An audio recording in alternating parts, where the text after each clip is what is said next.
Hello guys, അപ്പോൾ ഇന്ന് നമുക്കൊരു കാച്ചാറ് വെച്ചാലോ? ഇന്ന് റെസിപ്പി ചോദിച്ചവർക്കും ചോദിക്കാത്തവർക്കും എല്ലാവർക്കും വേണ്ടിയുള്ളതാണ് കേട്ടോ.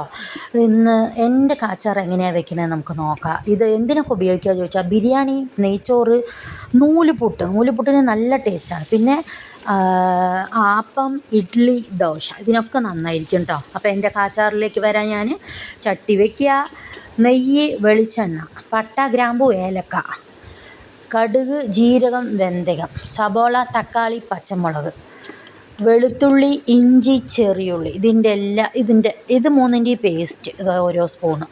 അളവുകളൊക്കെ നിങ്ങൾക്ക് അറിയുന്ന പോലെ എടുത്തോളട്ടെ, അതൊന്നും ഞാൻ പറഞ്ഞില്ല. ഇതിൽ കാണിക്കേണ്ടത് അതുപോലെ എടുത്താലും ശരി. ഞാൻ ഒക്കെ കുറച്ച് എൻ്റെ അളവിന് വെച്ചെടുത്തു. നിങ്ങൾക്ക് ഇതൊക്കെ കാണിച്ചു തരാം, നിങ്ങളുടെ ഒരു നെയ്ക്ക് വെച്ചെടുത്തോളി അളവുകളൊക്കെ. പിന്നെ പച്ചക്കറി കഷ്ണങ്ങളൊക്കെ മുറിച്ച് വെച്ച് കുമ്പളങ്ങി, ഉരുളക്കിഴങ്ങ് ഇടുക. പിന്നെ മുളക് പൊടി, മഞ്ഞൾപ്പൊടി, മല്ലിപ്പൊടി, പിന്നെ പട്ട, ഗ്രാമ്പു, ഏലക്കായി മാത്രം പൊടിച്ച ഗരം മസാലേൻ്റെ പൊടി എല്ലാം കൂടി ഇട്ട് ഒത്തിരി വെള്ളം ഒഴിച്ച് നന്നായി വേവിച്ച്, പിന്നെ വഴുതനങ്ങ, വാഴയ്ക്ക ഇതിട്ട് വേവിച്ച്, അത് കഴിഞ്ഞ് ഒരു 10 മിനിറ്റ് കഴിഞ്ഞ് മുരിങ്ങക്ക, മാങ്ങ സീസൺ അല്ലാത്തതുകൊണ്ട് ഞാൻ ഇട്ടിട്ടില്ല. മാങ്ങ കിട്ടിയാൽ നിങ്ങളത് ഇട്ടോളി. പിന്നെ തേങ്ങാപ്പുളി, പിന്നെ പരിപ്പും എല്ലും, തുവരപ്പരിപ്പും കടലപ്പരിപ്പും അര ഗ്ലാസ് എടുക്കുക.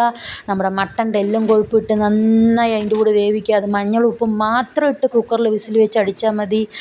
എന്നിട്ട് അതെടുത്ത് ഈ തേങ്ങ ചാറിലേക്ക് ഒഴിച്ച്, പുളിയും ഒഴിച്ച്, ഈ വേവിച്ച് പരിപ്പും എല്ലും കൊഴുപ്പും കൂടി ഈ കറിയിലേക്ക് ഒഴിച്ച് എല്ലാം കൂടി ഇളക്കി, ഇത്തിരി മല്ലിയും കറിവേപ്പിലയും ഇട്ട് ഇറക്കി വെച്ചാൽ നമ്മുടെ അടിപൊളി കാച്ചാർ റെഡിയായിട്ടുണ്ട്.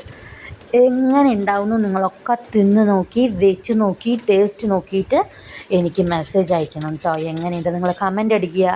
അളവുകളൊക്കെ ഞാൻ പറഞ്ഞെന്നാൽ ശരിയാവില്ല, ഒക്കെ 2 പേരുള്ളവരുണ്ടാകും. അപ്പോൾ അതിനനുസരിച്ച് നിങ്ങളുടെ അളവിന് 1 സ്പൂൺ എടുക്കണവിടെ 1/4 സ്പൂൺ എടുത്തിട്ട് അങ്ങനെ വെച്ച് ഉണ്ടാക്കി നോക്കിയാൽ ഒന്ന് ടെസ്റ്റ് ചെയ്ത് നോക്കാൻ എന്താണ് നല്ല ബിരിയാണി കിട്ടുക കാച്ചാറ്.